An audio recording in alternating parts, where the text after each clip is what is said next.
Once one of Germany's most important gateways, Munich-Riem Airport was the aerial access to Bavaria for over half a century, but due to its strategic location as a major access for both domestic and international traffic, the constraints of the field by urban development meant the demise of this facility, like so many others in similar circumstances, was inevitable, and in the 1990s this once major player in European aviation would close its doors for good. Despite the relative infancy of the aviation industry, Munich proved to be one of the pioneers of air transport long before the Wright brothers conducted their first flight, with aircraft history in the Bavarian city going back as far as 1820, where during the 10th Oktoberfest, or October 10, 1820, Germany's first female balloonist, Wilhelmina Reichardt, also known as Mina, took to the air aboard a hydrogen balloon. Reichardt had been no stranger to flying balloons, and during the previous 10 years, the mother of 8 had reached a height of 4 miles in her gas balloon and covered distances of over 18 miles, her flight during 1820 above the traditional Oktoberfest ground at Theresienwiese being her 18th and final flight. However, it wouldn't be until 1900 that aviation was once again revived in Munich, with that year seeing an improvised field at Puchheim, 11 miles west of Munich city centre, be used by early pioneers attempting to climb into the skies above southern Germany, though unfortunately to no avail.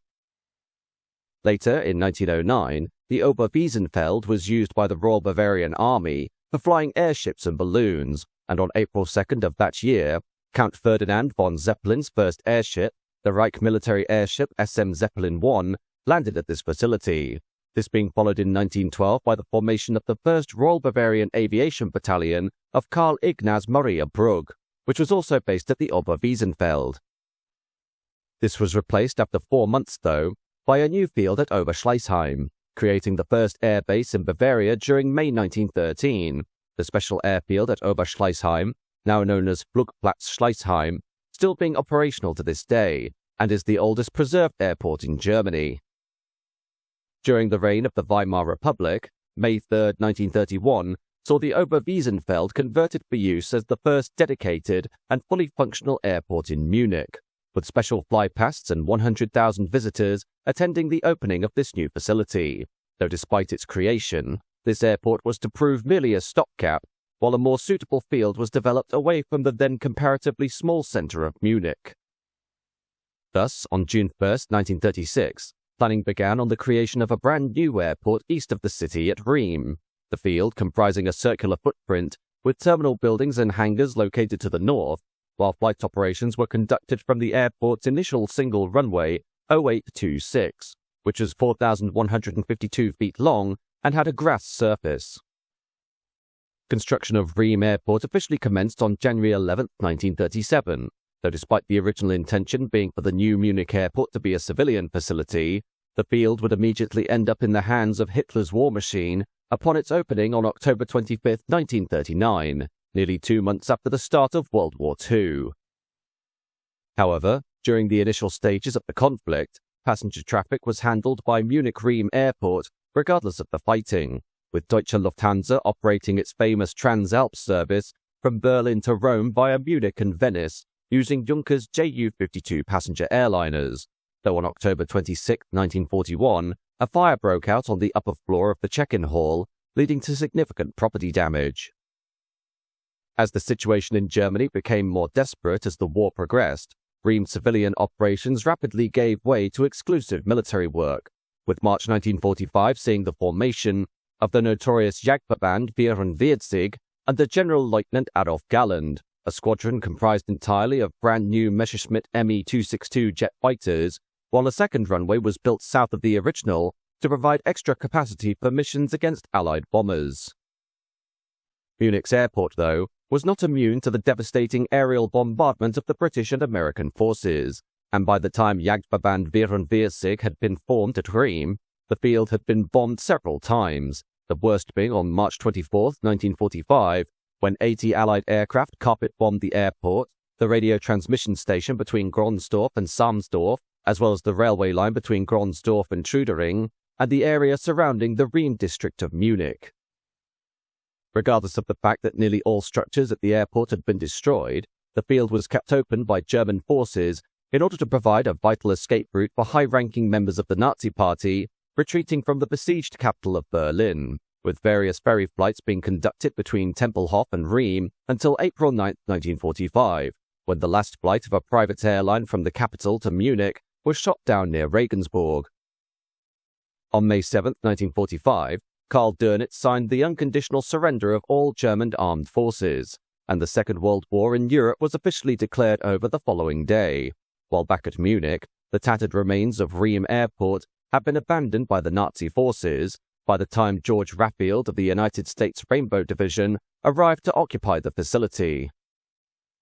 With little of the original airport left in serviceable condition, the occupying forces of the United States worked to refurbish and reopen the field for their own use, starting with the completion of the unfinished second runway at Riem, which was opened on November 22, 1949, as a 5,200-foot strip that replaced the original runway and was constructed using bitumen.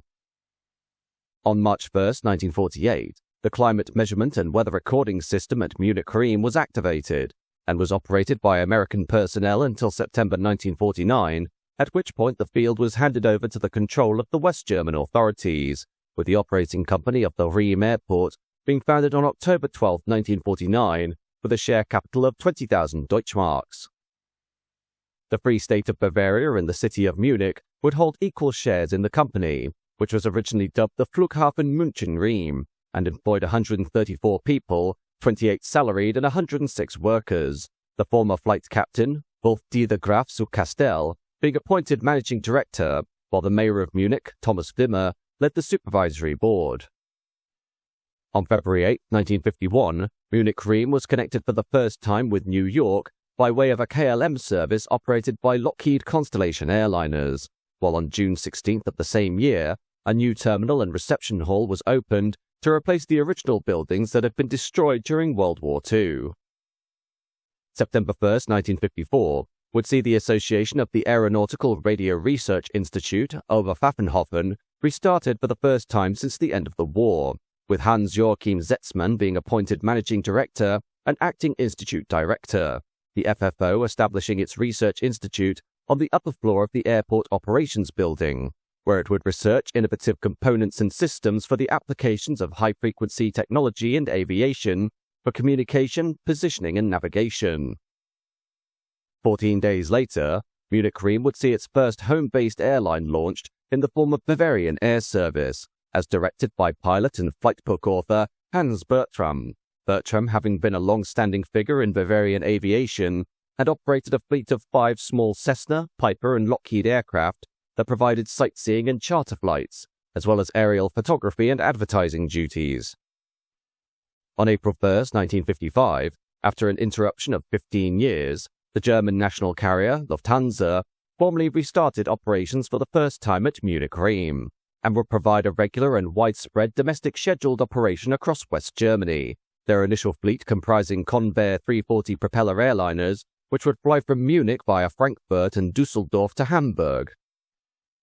For transatlantic flights, Lufthansa would operate 4 Lockheed Super Constellations at that time, with Lockheed L1049G Super Constellation, Delta Alpha Lima Echo Mike, having the honor of flying the first transatlantic service for the carrier on June 8, 1955, with an entirely German crew, this flight operating from Hamburg to New York via Dusseldorf and Shannon in Ireland. However, Riem's most notable moment would take place on February 6, 1958, when at around 3 p.m., BEA Flight 609, operated by Airspeed AS-57 Ambassador, Golf Alpha Lima Zulu uniform Lord Burleigh, crashed during takeoff after a refueling stop at the airport while carrying the Manchester United football team home from a recent game in Belgrade. Following 3 attempts at takeoff, the Ambassador struggled to gain enough speed during its roll to reach rotation and gain flight, while at the same time not having enough runway left to safely abort, thus leading it to overshoot, crash through the boundary fence, and come to rest off airport grounds next to a house, killing 23 of the 44 people on board, including 8 Manchester United players. Initially, the aircraft's captain, James Thane, was given sole responsibility and condemned by the public at large for the accident, though following further analysis of the crash, It was determined that the ambassador's inability to reach takeoff speed was due to slush buildup on the runway, and Thane would eventually be exonerated of blame. Sadly, only 2 years later, Munich's airport would again be tarnished by tragedy, as on December 17, 1960, Convair C-131D Samaritan 55-0291 would crash down into the streets of Munich itself after striking the spire of St. Paul's Church in the city centre, leading to a fiery disaster that killed 52 people, both on board the plane and on the ground. The C-131, operating a flight from Munich to Northolt in London, was transporting holiday-bound University of Maryland students who were dependents of military personnel stationed in England, and was piloted by John Connery, who had noted problems with the engines prior to departure, but decided to proceed with the flight regardless. Shortly after departure at 2 p.m., the Convair took to the skies, but soon the engine failed, and Connery opted to return to the field, all while the aircraft struggled to climb and was headed straight for Munich's historical centre, leading, in the poor visibility, to the C-131D's wing, clipping the spire of St. Paul's Church onto Riesenwiese 5 minutes after departure. Spiralling out of control, the airliner nosedived into Schwanthalerstrasse just as a Line 10 tram was passing through, a massive fireball engulfing the tram as the aircraft exploded, thus leading to the deaths of 32 tram passengers and passers-by, as well as all 20 occupants of the Convair, though this disaster was mostly overlooked due to the mid-air collision of a Lockheed Constellation and a Douglas the previous day over New York City. In the wake of what was known locally as Black Saturday, this proved to be the beginning of the end for Munich-Riem Airport, as with the flight path being directly over the city centre, and with the possibility of a similar disaster occurring in the future, all plans to expand the facility were abandoned, and early motions were made as to the creation of a new airport away from the urban areas of Munich.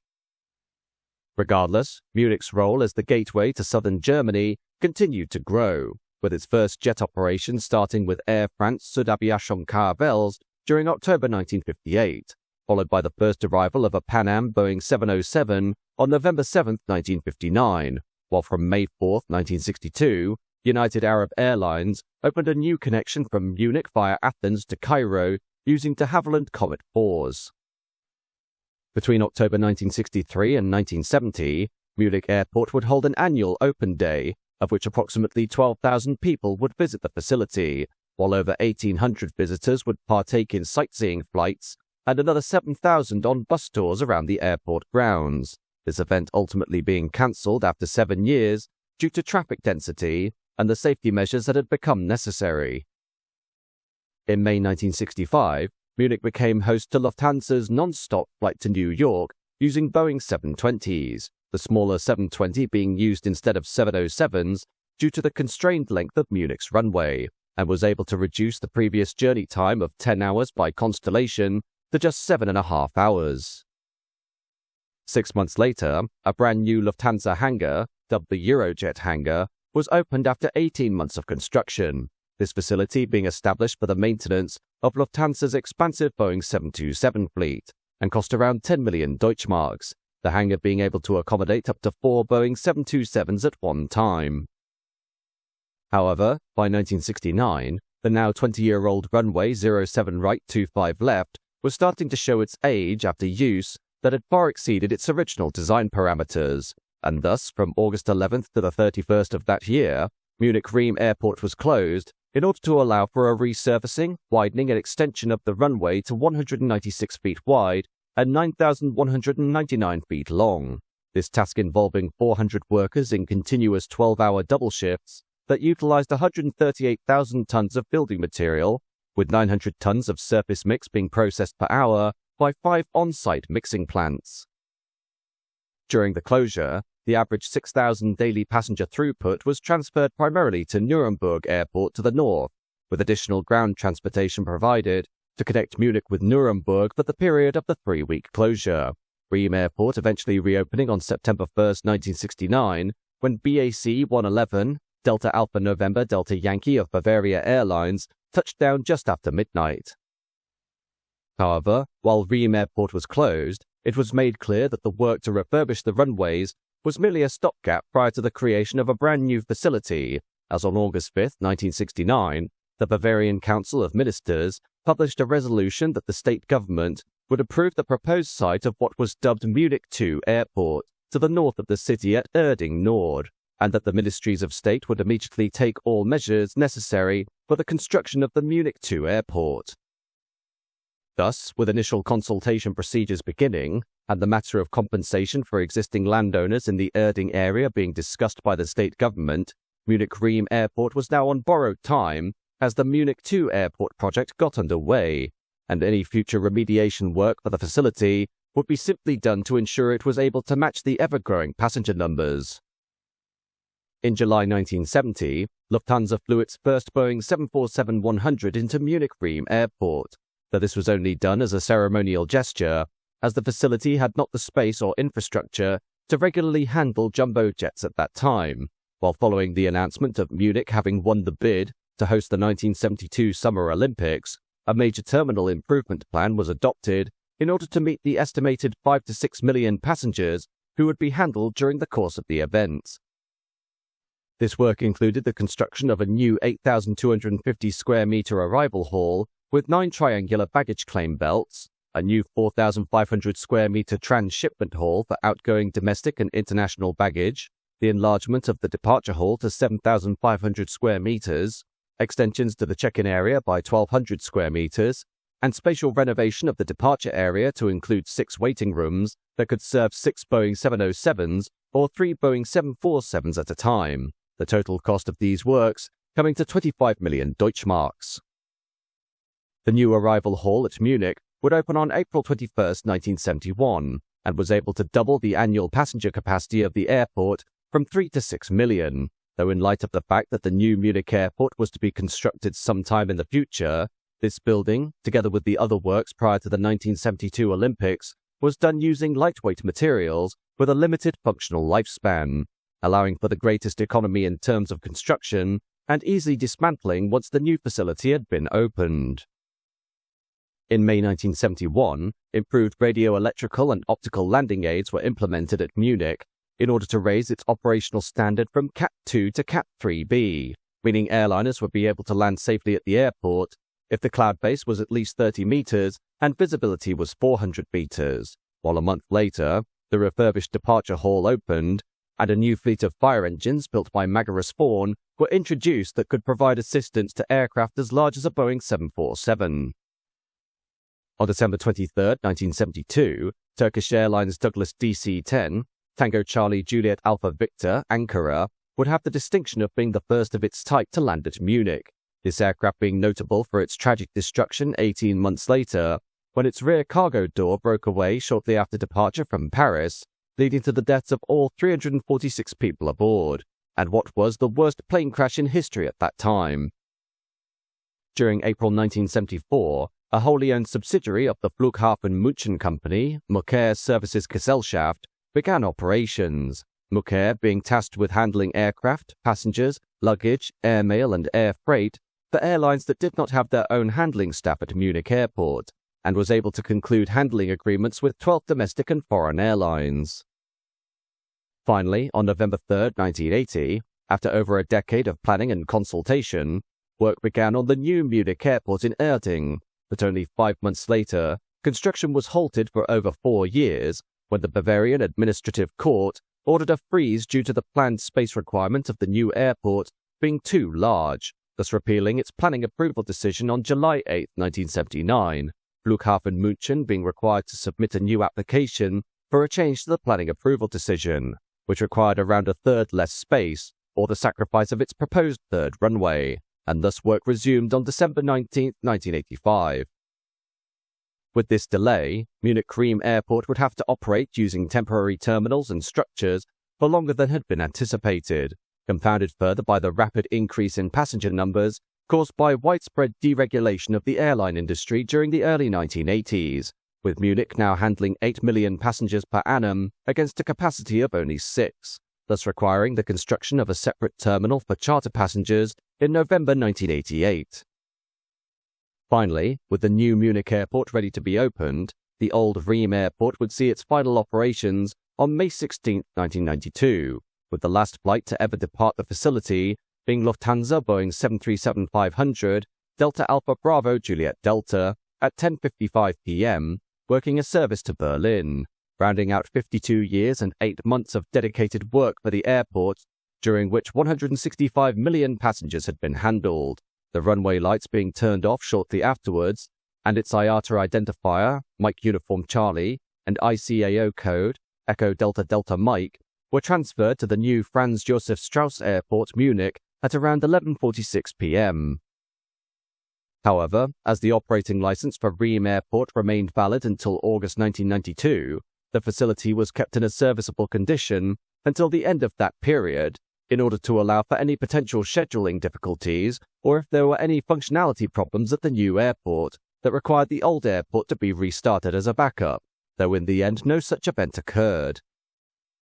From then on, while the terminal buildings were briefly used as entertainment venues, the old airport was gradually dismantled, with the most notable removal being the 27-year-old Eurojet hangar that was torn down on November 9, 1996, using 15 kilograms Semtex charges, the original intention being to use the old hangar as part of a wider exhibition center on the airport's former grounds, but due to significant asbestos use in its construction, removing this material was found to be cost-prohibitive. As for the wider facility, this has been converted into Messestadt Riem, a new borough consisting of housing projects, a shopping mall, recreation areas, and the Neue Messe München Exhibition and Convention Center, the centerpiece of which is the former control tower, which stands at the heart of the grounds overlooking what can no longer be recognized as an international airport, a last lingering strand to the area's fading past as the gateway to southern Germany.